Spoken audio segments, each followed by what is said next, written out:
मेरा सेवक चंगा हो जाएगा, क्योंकि मैं भी एक पराधीन मनुष्य हूँ और हमारे अंदर में कुछ सैनिक रहते हैं जिनको मैं कहता हूँ जा तो लोग जाते हैं, जिनको मैं कहता हूँ कि आ तो लोग आते हैं, वो हमारी बात मानते हैं। और आप भी ईश्वर हैं, आपका भी बात पिता मानता है। अगर यहाँ से कह दे तो हमारा सेवक चंगा हो जाएगा। इस मसीह क्या कहा, मैंने अपने लोगों में भी ऐसा विश्वास नहीं देखा। जा तेरा सेवक चंगा हो गया, तेरा विश्वास ने उसे बचा लिया। सोचिए एक व्यक्ति कैसे प्रभु के सामने अपने आप को रखता है, हम लोग कैसे रखते हैं। केवल हम लोग अगर सुधर जाए तो शैतान सुधर जाएगा। जब तक हम लोग नहीं सुधरेंगे तब तक शैतान भी नहीं सुधरेगा। इसलिए सुधरना हमें है। शैतान तो हमारे अंदर के परमेश्वर के आशीषों को देखकर, परमेश्वर के व्यवहार, ज्ञान, समझ, विश्वास को देखकर हमको छोड़ा देगा। लेकिन ये सब हमारे पास है क्या? कोशिश हम करें अपने पास ये सब बुलाने के लिए, ताकि हम सबके जीवन से परमेश्वर की महिमा हो। प्रभु बहुत कुछ चाहता है। हम वो कहता है परमेश्वर क्या चाहता है, देखिए हर मनुष्यों से इनके लिए करें। पहला पॉइंट दया। भजन संहिता 123 का 2। देखिए वो क्या कहता है, देख जैसे दासों की आंखें अपने स्वामियों के हाथ की ओर और जैसे दासियों की आंखें अपनी स्वामिनी के हाथों की ओर लगी रहती है, वैसे ही हमारी आंखें हमारे परमेश्वर यहोवा की ओर उस समय तक लगी रहे जब तक वह हम पर अनुग्रह न करे। इतना हमें इंतजार करना है। ये नहीं कि एक दिन प्रार्थना किए कर बारे प्रार्थना तो किए हैं, ठीक नहीं हुआ, छोड़ दें। जिस प्रकार से बाइबल कहती है एक दास अपने स्वामी के हाथ की तरफ आ रहता है, नीचे आ रहता है, उसके अधीन आ रहता है, और एक दासी अपने स्वामिनी के अधीन आ रहती है, उसके नीचे आ रहती है। उसी प्रकार से हमारी आंखें परमेश्वर की और तब तक लगी रहेगी जब तक हम पर अनुग्रह न कर दे। हम अपने आसरा को, अपने प्रतीक्षा को हम तब तक लगाए रहें जब तक वो हम पर अनुग्रह नहीं करता है, पूरा नहीं करता है। छोड़कर भागे ना, छोड़कर भागे ना। हम भी चलने को तैयार हो तब तो हमें भी चलना है परमेश्वर के नियम के, परमेश्वर की व्यवस्था के अनुसार, ताकि वहाँ तक हम पहुँच सकें और हमें पहुँचना है। इसलिए वो कहता है वैसे ही हमारी आंखें हमारे परमेश्वर यहोवा की ओर उस समय तक लगी रहेगी जब तक वो हम पर अनुग्रह न करे। हम तब तक प्रतीक्षा करें, तब तक हम प्रयास करें जब तक परमेश्वर हमें आशीष नहीं देता है, हमको चंगा नहीं करता है। अपने चंगाई का इंतजार हम करते आ रहे हैं, इतना जल्दी भरमा न दें। इसके लिए प्रभु को धन्यवाद देते हैं। दूसरा है क्षमा। भजन संहिता 39 का 7-8। देखिए बाइबल क्या कहती है, हे प्रभु, अब हे प्रभु मैं किस बात की बाट जो हूं। क्षमा करता है, हम किस बात में हम क्या करें। वो कहता है अब हे प्रभु मैं किस बात में बाट जो हूं, मेरी आशा तो तेरी ओर लगी है। मैं किस बात में बाट जो हूं, किसके तरफ मैं बाट जो हूं। मेरी आशा तो तेरी ओर आ लगी है। अब हमारा बाट जोड़ने का मतलब है हम परमेश्वर से का बाट जोड़ते हैं, परमेश्वर का इंतजार करते हैं। मुझे मेरे सब अपराधों के बंधन से छुड़ा ले, मुड़ मेरी निंदा न करने पाए। वो कहता है दाऊद, मुझे मेरे सब अपराधों के बंधन से छुड़ा ले, मेरा मुड़ मेरी निंदा न करने पाए, हमारा मुड़ निंदा न करने पाए। आज हमें प्रार्थना करने की आवश्यकता है, प्रभु हमसे कोई पाप ना हो, गुनाह ना हो, हमारे मस्तिष्क में आप बसें, हमारे मनों में आप आ रहे हैं, दिल दिमाग में आप आ रहे हैं, ताकि हमारे जीवन से आपकी महिमा हो। अगला है इस्राएल की शांति, लूका 2:25। यरूशलेम में सामौन नामक एक मनुष्य था, और वह मनुष्य धर्मी और भक्त था, और इस्राएल के शांति के बाट जो रहा था, और पवित्र आत्मा उस पर उतरा। यह देखिए, इस्राएल की शांति, उसका शांति कब आएगा? जब हम उसका इंतजार करते हैं। ये मनुष्य देखिए, इंतजार करते करते, आसरा करते करते बूढ़ा हो चला। इतना दिन इंतजार किया हूं,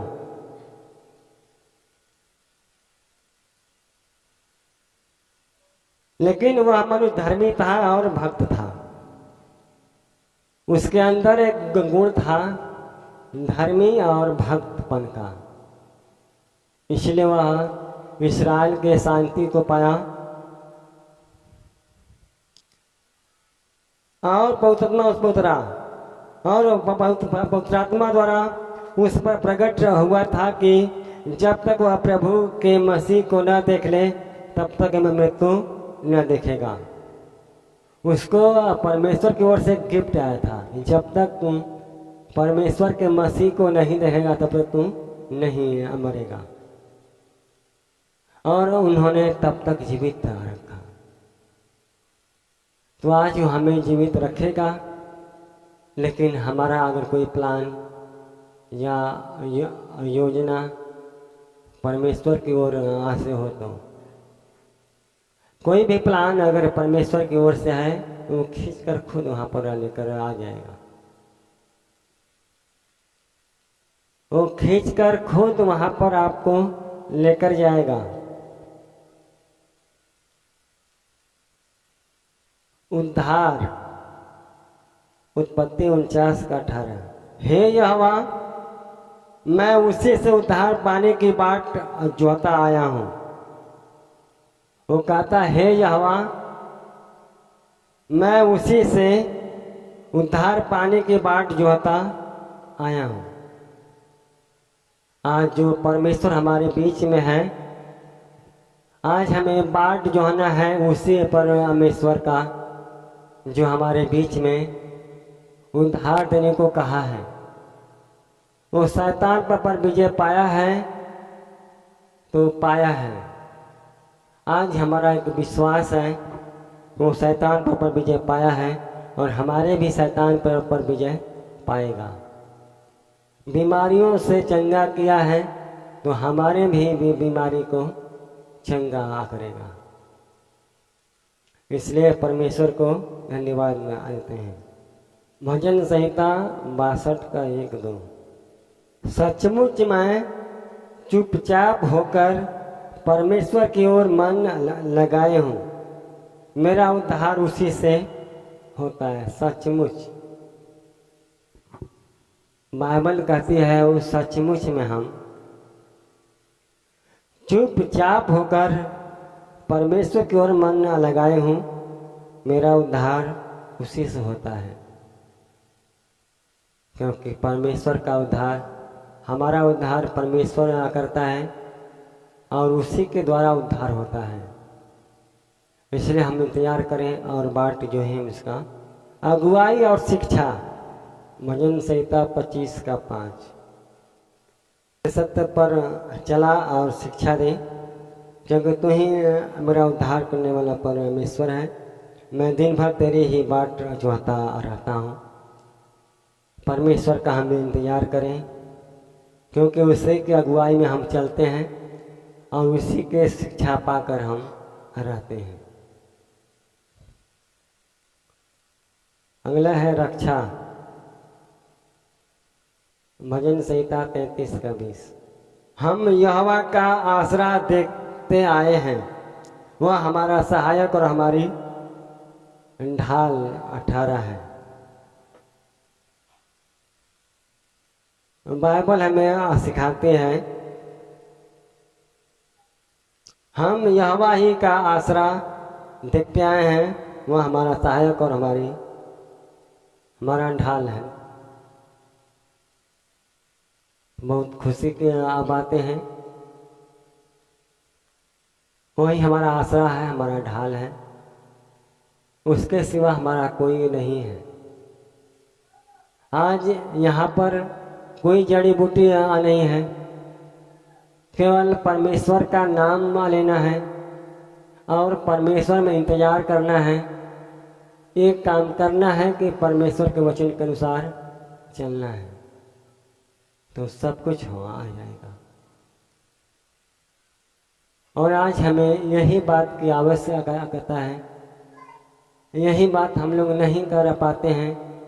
चर्च में आते तो हैं, लेकिन घर पे जाके पहले के जैसा हमारा व्यवहार, रहन सहन और चाल चलन हो आ जाता है।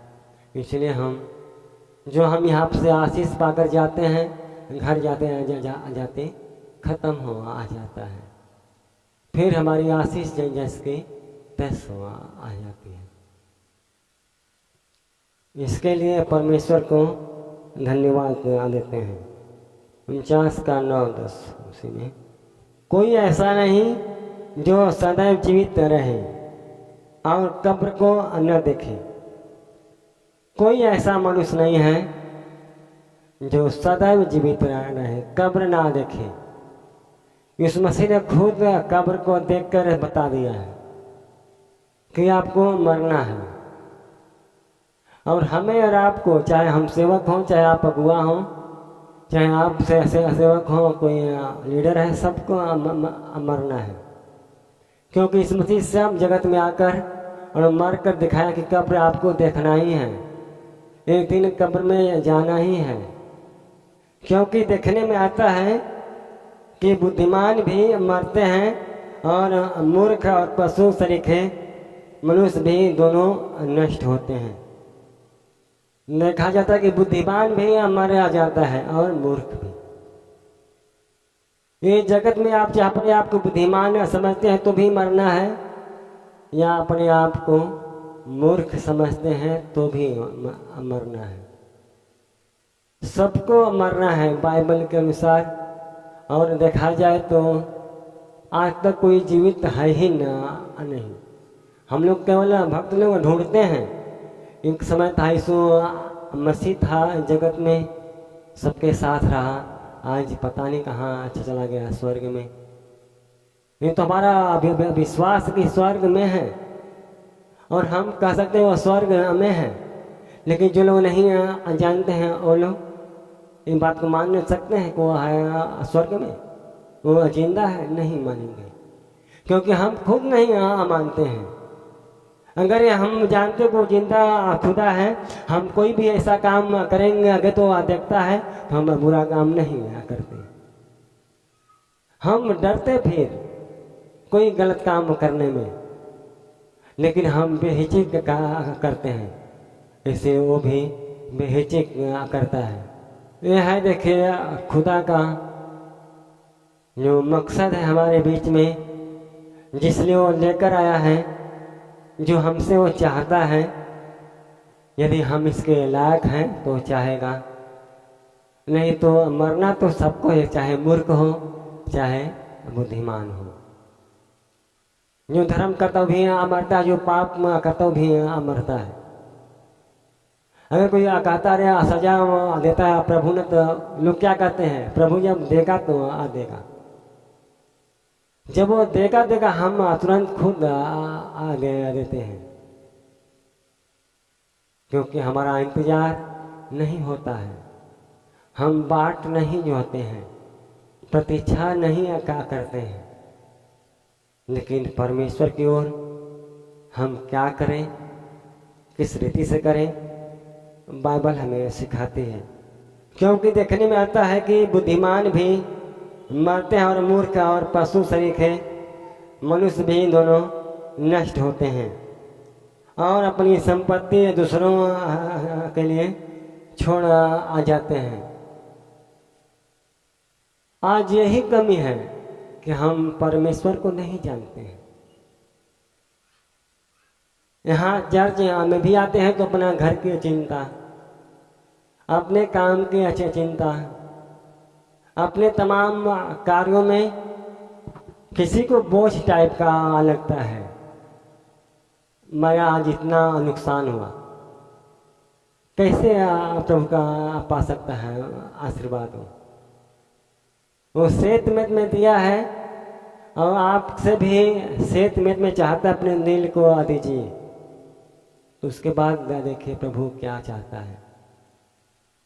क्योंकि ऐसा रतन है कि इसको जतन से रखने की आवश्यकता है। अगर हम जतन से नहीं रखते हैं, ये रतन निकल ना जाएगा। जब तक हम जीवित हैं तब तक हम प्रभु में बने रहें और प्रभु के जैसा बनकर बने रहें, ताकि हमारे जीवन से, आपके जीवन से परमेश्वर की महिमा हो। देखिए, एक मनुष्य है, किसी मनुष्य का नहीं सहना चाहता है, और जब मनुष्य का नहीं सहेगा तो परमेश्वर का कैसे सहा सकता है। हो सकता है प्रभु मनुष्य के ही रूप में आ जाए। और सदियों से सबने सुना है, कोई भी पंथ हो, जब भी उनका भगवान आया है तो मनुष्यों के रूप में ही आया है। और कितने सेवक परीक्षा में गिर आ गए हैं। तो आज हमें गिरना नहीं है, क्योंकि हमें सब कुछ का ज्ञान दिया आ गया है। तो ये ज्ञान परमेश्वर की कृपा है और दया है। ये ज्ञान परमेश्वर का है, किसी मनुष्यों का नहीं है। इसलिए इस ज्ञान को अवतार से अपने पास रखें, ताकि हम सबके जीवन के द्वारा परमेश्वर की महिमा हो। अगला है वचन की पूर्ति के लिए हबक्कुक 2:3। इस दर्शन की बात नियत समय में पूरी होने वाली है। देखिए, हो सकता है किसी के पास कोई हो दर्शन, लोग दर्शन देके घबरा जाते हैं कि मैंने दर्शन देखा है, ये मैं काम करूंगा जरूर। नहीं, उसका कोई नियत समय है। एक समय था जब प्रभु ने हमें पहली बार छुआ था तो दर्शन दिया था कि मैं सेवकाई करूंगा। इस बात को मैं खुद नहीं माना। और कई साल के बाद जब मैं गांव में आया तब प्रभु यीशु मसीह ने सेवा शुरू किया। एक नियत समय है, कोई जरूरी नहीं कि तुरंत दर्शन तुरंत बातें पूरी ही हो। अगर हमारा विचार, विश्वास और लगन और हमारा आसरा, हमारी प्रतीक्षा बना है, तो वो कहता है, क्योंकि इस दर्शन की बात नियत समय में पूरी होने वाली है, वरन इसके पूरे होने का समय वेग से आता है। उसमें धोखा न होगा, चाहे उसमें विलंब भी हो तब उसकी बाट जोहते रहना। आपके दर्शन को पूरा होने में चाहे विलंब भी हो तो भी धोखा नहीं खाना है, इंतजार करना है और बाट जोहना चाहिए हमें। क्योंकि कोई दर्शन देखता है बीमार है कि मैं चंगा हो गया, तो हफ्ता देखता है कि मैं तो चंगा नहीं हूं, उसका मन थोर होता है। लेकिन नहीं, उसका कहीं एक नियम बना कर रख दिया है कि तुम्हें किस घड़ी में चंगा करूँगा। आपको चंगा करना है तो आपके जीवन उस दिन से, जिस दिन तक चंगाई पाना है आपको, उस दिन से वो देखता है कि आप इस लायक हुए हैं कि या नहीं।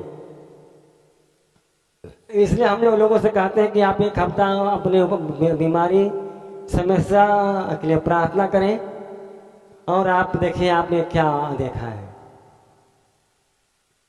आप एक हफ्ता प्रार्थना करें, आपने देखे कि आप हमने क्या देखा है। क्या कोई दर्शन है?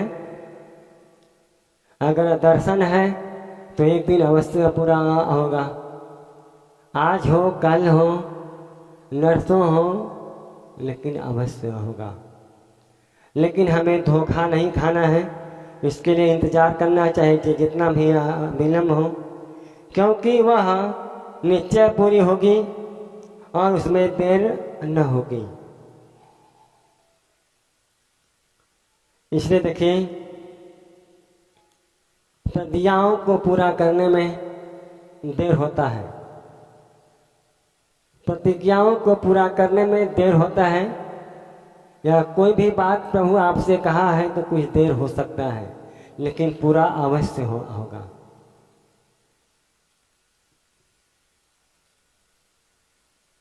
मूसा सेवकाई से भाग रहा था, फिरौन के पास जाने की इच्छा नहीं था।